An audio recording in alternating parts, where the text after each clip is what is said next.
ஒரு சின்ன கதை தான். ஆனா ரொம்ப ஆழமான அர்த்தம் இருக்கு. ஒரு ஊர்ல ஒரு அழகான கண்ணாடி மாளிகையாம்.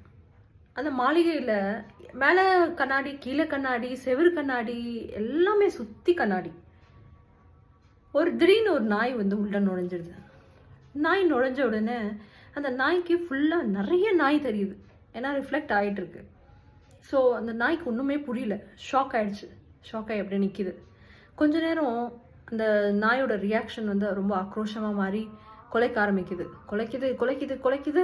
அந்த சவுண்டு, அந்த எக்கோ வந்து பயங்கரமா இதுவாயிட்டு அந்த சரவுண்ட் ஆகி பயங்கர சவுண்டு கேட்குது. அதுக்கு ஒன்றுமே புரியல. பயந்துடுது நாய். நாய் பயந்து பயந்து கத்தி கத்தி கத்தி நைட்டெல்லாம் கத்தி இறந்து போகுது. காலையில் செக்யூரிட்டி கார்டு வந்து பார்க்குறாரு, இறந்துச்சு நாய்.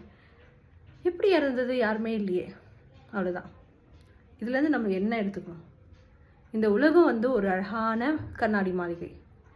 நம்ம அதெல்லாம் நம்ம வந்து அந்த நாய் மாதிரி தான் வச்சுக்கோங்களேன்.